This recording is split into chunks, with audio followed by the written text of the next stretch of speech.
talking about grief, and you mentioned that why sometimes people take substance.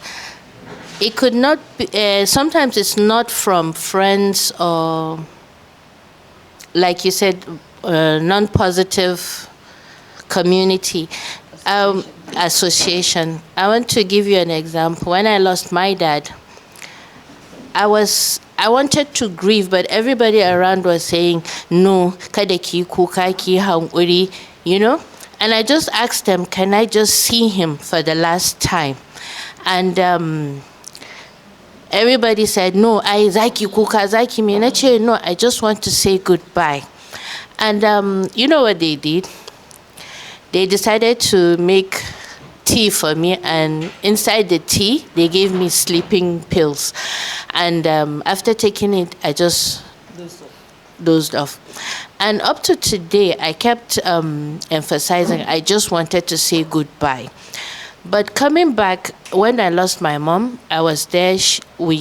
I saw her. I saw what happened, and I felt I dealt better with her death than his, because I was there. I saw her, and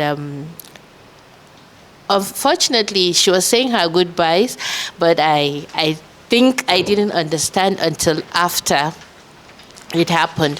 And when we brought her back home, I was like, I made a comment. I said, she took her 2 feet out. We just went like a normal routine to go to the hospital. And now we brought her back in an ambulance, you know. And I'm like, alhamdulillah for that. And unfortunately, yes, someone didn't get to see her. But I know she's at peace, so the pain was less than when I didn't get to say goodbye to my dad. And sometimes, like, okay, when they gave me the sleeping pills, I could have gone on, become dependent on it. But then I'm like, why did you give me? I didn't say I wasn't going crazy. I wasn't screaming or losing my head. I just requested I wanted to say goodbye. That was what I wanted to say. And you people denied me. So please, after that, anybody that gives me anything, I'm like, if I didn't make it myself, I'm not taking anything. I didn't trust anybody. So that's where the abuse, the taking advantage comes from. And yes, some people just decide to make comments like, oh, to yanzu ya tafi sai ku yi hankuri da sauransu. It sometimes makes you and it breaks you. For me, alhamdulillah, it made me stronger. But then some people, it didn't. Like my friend, when I was telling her I want to say goodbye, she was like, no, you don't have to. And then when she lost her mom, she was like, I now understood what you wanted to say. And I apologize for that. And I was laughing. I said, well, welcome to the club. But next time when somebody says something, please listen to that person. Like what Auntie Mariam said, patience. It's not that we're going crazy or anything. We just want to express what is in our heart. We wanted that acceptance of we're not going to see that person again, and we just want to say goodbye. Grief comes in different forms and stages, like, yes, the bargaining, yeah, the acceptance, the denial, but mostly denial. And also we forget guilt. Like we say, we could have done something better for the person, or we could have listened, or can we rewind, you know? But alhamdulillah, sabr, tawakkul, we need to have all those things, and then supportive family, friends, and everything. So alhamdulillah. So sometimes the substance abuse, it cannot only be substance abuse, it could be binge eating. We can just be eating, wanting to numb ourselves, stuffing food and everything. So it's not only a substance, maybe sleeping pills, alcohol, or whatever it is. It could be food also, junk food. Tontolin. It could be food also. So that's you don't know tontolin. See, the young ones are laughing. You see, they all know tontolin. I wanted to ask Auntie, yeah, is her mom still alive? Oh, she lost her mom too, like me. So you lost your mom? No. She's alive? Her mom is still alive. Okay. Do you know why? Do you know why? I guess as much, but I just wanted to confirm. Do you know why I guess so? There is this thing you do alone when you're grieving. You don't want the next person to see you. Especially when you start thinking that you are bugging them. In as much as these kids are part of it, you can't hide it. Of course, everybody's crying, everybody's shouting. They are part of it. But after 2 weeks, something will start telling you, we are punishing these kids. She's your mom, not their mom. That's the truth. The pains you are having, they are not feeling it. So at the point, they'll just feel like,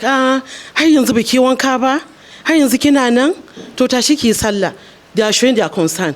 But inside you as a mom, you start thinking, I don't want to use the word punishing. So some of the grief or some of the things you want to do it alone. You want to do it in private. I went to my son's school yesterday, and the first thing he asked me, Mommy, how is it Kimber Kuka? That's what he asked me. Kimber Kuka? And I said, yes, I'm better. And he said something that really helped me that yesterday and today. He said, just imagine that Mama is watching you are crying. Will she be happy? That's why she even stopped crying. If she's seeing you crying, okay, she caused the tears. Now you're making her feel bad for making you cry.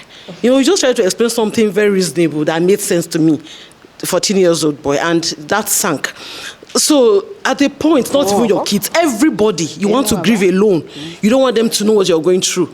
You want to just cry and clear your tears because you know inside you are beginning to bug people. And you want to stop. These tears or this grief, you want to stop yourself, but you can't stop. Something is just until divinely God heals. God help you. It's not easy at all. It's not something that we just like switching off the lights and putting it on. No, it's a process that is only God that will just see that through. And that was why I asked a question that nobody has answered me. My first presentation on me, I said, does it has to do with bonding? Like bond, is it? Yes, it give an okay. Sometimes menene ake cewa mutuwa sabo ake wa kuka ba mutuwa ba. So it means it's part of bonding because you are very close with someone. Okay, as we're now discussing, everybody is like focusing on lost, as if it's the only cause of grieving. But how do you see betrayal? How do we handle it? How do you see it coming? And what way? I think we should give him. I feel like sometimes people try to control how other people grieve. I lost my brother-in-law a while ago, and I saw him the day of like 20 minutes before. He was fine. We said our goodbyes. I left. On my way home, I didn't even get home. I was called that, oh, come back home, he's dead. Like, he got electrocuted and he died, and that was it. We got back, I went to the hospital, I saw him, they confirmed that he was dead. We went back to the house. And people that were not there were just not indifferent about it. Of course, Gidan Laswani, but everybody was like, Kubar Kuka, in Kiki Kuka, my sister. And in Kiki Kuka, what is she going to do? And I was just... They were just not allowing you to grieve, and I became very angry. The fridge, okay, the day after, I made food for him before I left. The food was in the fridge. People were now trying to open the fridge to eat the food. I was like, if you guys are not going to let me cry, I'm going to be angry. So I stopped everybody. I sellotaped the fridge. I was like, you guys are not touching this. Somebody was asking for a drink. I was so angry. I was like, how can you come to the house? You're asking for a drink. Yes. And it's very, Yeah, people will even put canopy. They would think, no, this is not our culture before the house. We are just learning. Unless someone is handling Sorry, let me interrupt you. You know, if somebody died nowadays, instead of people to bring food, before, if people died in that house, they will reach up to 2 months without cooking. It still happens. No, that was then. I think you are living in a different world. No, in some areas. The people that are supposed to bring Let me give you an instance. My brother died. My elder brother, he died. And we're all seated down. So they brought food. Someone came to see me. And she said she came to support me. And the first thing she told me was, banga an fito da kaji da drinks ba. Yes. And I was like, what? At first I thought I didn't hear her well. She was whispering it. And I was like, what? She said, they didn't bring out the chickens and the drinks. And I was like, why didn't you cook it and bring it? Mm-hmm. No, that's what I told her. Why didn't you cook it and bring it? Because for now, the mother is crying, the wife is crying, his children are crying. I myself, I don't know, in between the three, I'm running around. So why didn't you cook and bring it? Because I didn't even know what they cooked. And she's asking me, but I guess I did the drinks. But up till date, I can't relate with her well. If I see her, I smile, I do this and do that. But the first thing I see, if I see her face, is that statement. So I know what you're saying. I can relate with where you're coming from. It's just that you want extra gaga. And we don't allow people to grieve like how they want to grieve. Let's say, okay, I lost my brother-in-law and they were making me feel like, okay, he's not your husband, he was just your brother-in-law. Why are you like bothered that he died? But at the same time, I feel like even the security should be allowed to grieve because he was exactly. And the other people that maybe not friends or people that he met, the people at the mosque that knew him, I feel like they're also allowed to grieve, but we just don't let people grieve the way they're supposed to. What if that is the only way you feel like, if you cry, you feel better? Why wouldn't you be allowed to? Can I ask you a question? Yeah. Do you feel it's wrong when you are grieving for someone to come and tell you, do you feel it's wrong? You feel it's something? It depends on how you say it.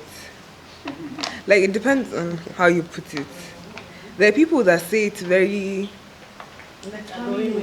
Yeah, the people that just say it very inconsiderate. So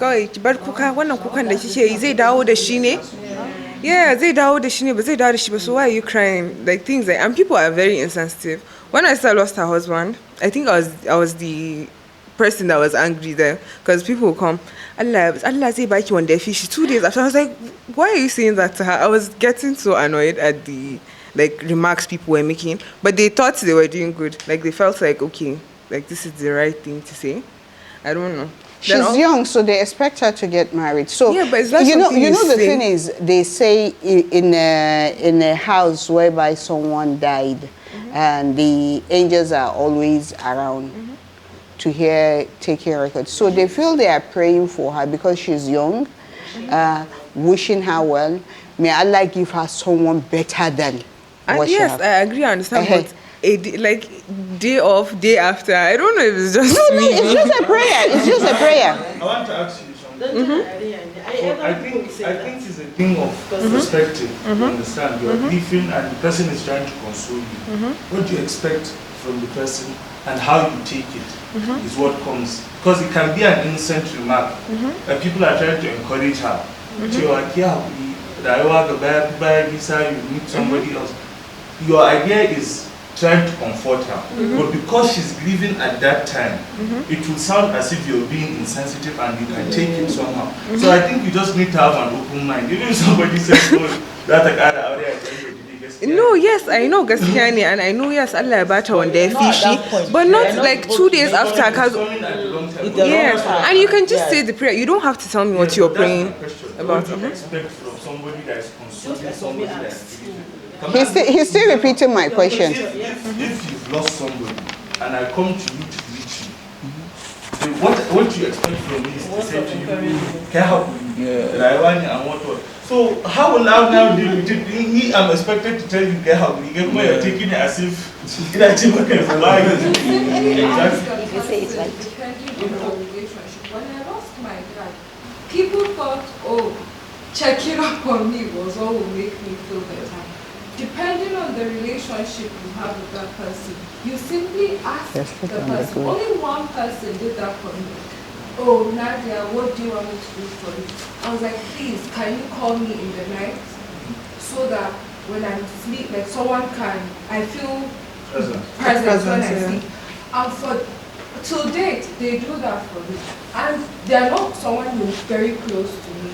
I had way closer people in my life than that person. And I thought to myself, when you lose someone, do people actually like ask, do you sit and like, what do you want me to do for you? Yeah. What do you need in your life? We don't do that. We think by or sending encouragement or motivational videos is the gist, or like coming to visit me all the time. No. You could simply ask me like, what do you want me to do for you? What do you need from me as your friend? We don't do that a lot, especially like in this culture thing. We don't do that. We think it leaves with time, or we think all we need, you pray, you encourage, and you're there. But presence, physical presence can only do so much for somebody. Or talking can only do so much for somebody. Sometimes I would like physical presence, like you're sitting, you're quiet, you're with me. That's nice, but it's not every day. So by asking me, what do you want me to do for you? I feel like that's the most appropriate approach when you want to know what you can do for someone. Just ask them. It's not a taboo, it's not harsh. Some people might think it's insensitive, like what do you mean? But ask. I feel like we've evolved as a society. We talk about things that before we couldn't. So yeah, like everything is better with consent. Just ask the person, what do you need? So that I was with my friends, Khalifa, Matazu, all of them in Portsmouth. I lost because I don't have grandparents. I've never seen my grandparents before. So I lost my aunt. I call her my grandma because she's our dad's firstborn, like his family's firstborn, right? So I was cooking for them. My mom texted me. I was like, let me just leave this place, go and listen to what she wants to tell me. Then I heard that I lost my grandmother.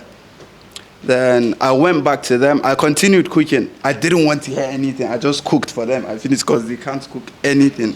Yeah. So I finished cooking for them. Then I had iftar. But at night, around 2 a.m., that was the time that it really hit me. That, Josefa, you've lost this person, and your dad doesn't want to send you money to go back to Nigeria to do anything. Because I called him, I was like, should I come back? He was like, no, you're not coming back. Why do you want to come back? He started. So I was like, Ukita. He lost his elder sister, so I understand where he's coming from. He doesn't want to see us at all, because all of us are out of Nigeria, but he was in Nigeria. So that's all. And the first time I went through the grieving process I was very young. I'm still young, but I was very, very young. I lost a younger sister. Her name was Fatima. I lost a younger sister when my mom was pregnant. So I was really close to her, like very, very close. We were always together. I would get her granuts because that was her favorite thing to eat. She always wanted granuts. A night she was about to die, she had like 1,000 naira granuts. That time 1,000 naira was too much, yeah. So I had to save to buy her granuts. So I got her granuts around 3 a.m. I heard my mom crying. At night, I was like, why is this woman crying now? I want to sleep. I have school at 7 a.m. So I woke up, I was like, what's going on? She was like, Huzaifa Fatima Tarasu. I was like, Fatima Tarasu? What do you mean by that, Fatima Tarasu? That you Huzaifa Fatima is no more. So I continued. I joined her. We cried. Oh, she didn't tell me, Huzaifa, stop crying. I didn't tell her, Mama, stop crying. So we were all crying. Then our dad came into the room. We called him. He came into the room. He was like, I think 2 months later, she gave birth to another Fatima again. So me, I didn't go through that process of grieving for that long. But whenever I like remember her, I always think about that, my baby sister. She's just a mini Fatima again. So yeah, you just remember the granuts. Yeah, I always. Yeah. I No, always it's remember. true. Yeah, Because that's there is something that you always hold on when someone is dead. Yeah. That you there's some things that I know my mom liked. If I see that thing, I will smile. Or if I see something about my dad or I lost two of my brothers. Yeah. There's some things that I will see that will immediately, if I see that thing, I relate it with them. Yeah. Do you understand what I'm saying? So that's why I said the granite is that Yeah, thing. it's stuck. Yeah, It's stuck. It will It's never stuck. go away. Yeah. So I'm that person that whenever I lose someone, I don't want to hear anything from anyone. Just leave me alone. I'll just disappear and come back. So I don't want to hear anything from anyone. That's all. I just disappear. That's all. Like on socials, I don't speak to my friends, but at home you come and see me. But I won't. No, I don't think it's bad because it works really well for me. I'm always in my room. Nothing. For me, I think I'm an overthinker. I can overthink a situation to a point where it's not making sense again.